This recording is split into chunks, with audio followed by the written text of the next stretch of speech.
Senyor conseller de Turisme, com vostè sap perfectament, el decret de reglament de la llei de turisme, el decret 20-2015, estableix una obligació per a totes les empreses de cotxes de lloguer de donar-se d'alta i d'informar a l'administració de les modificacions de la seva flota.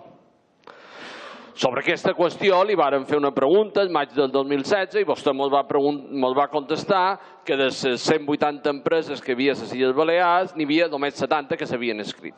Per tant, hi havia més de la meitat que no estaven inscrites, que no complien l'obligació jurídica que tenien.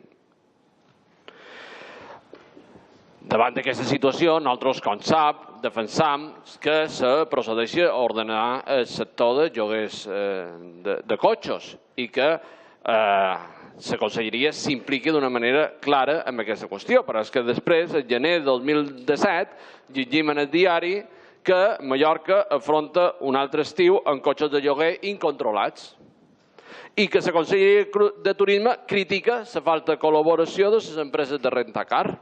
I nosaltres ens demanem, a part de queixar-se de que no els donen la informació i de que no compleixen les seves obligacions, quines accions més contundents, més d'inspecció i de policia estan adoptant vostès? Quant de règim sancionador s'estan tramitant?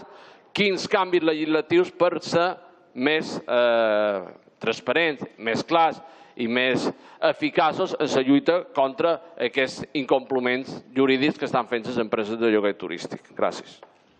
Efectivament, existeix un règim sancionador que no és suficient avui, però és el que podem aplicar, prevista la llei 8/2012, la llei turística, que preveu que, com a infracció greu, la publicitat o comercialització d'empreses que no s'hagin donat d'alta o hagin duit a terme la comunicació prèvia. Tenim una primera conclusió, que vostès fan comptes augmentar, modificar el règim sancionador per poder ser més contundent davant dels incompliments per part de les empreses de rentacar.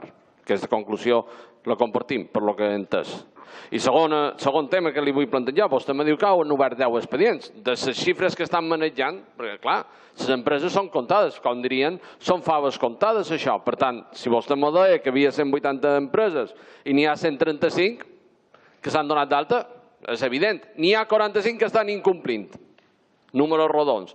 Vostès només n'han obert 10. Jo crec que tenen capacitat, tenen acció i tenen perfectament la informació per obrir l'expedient a totes les empreses incomplidores perquè són comptades i les deuen conèixer perfectament. Per tant, entenem que la seva acció hauria de ser més clara en relació a totes aquestes empreses incomplidores que tenen nom i llinatges i que vostès han de tenir detectades. Moltes gràcies.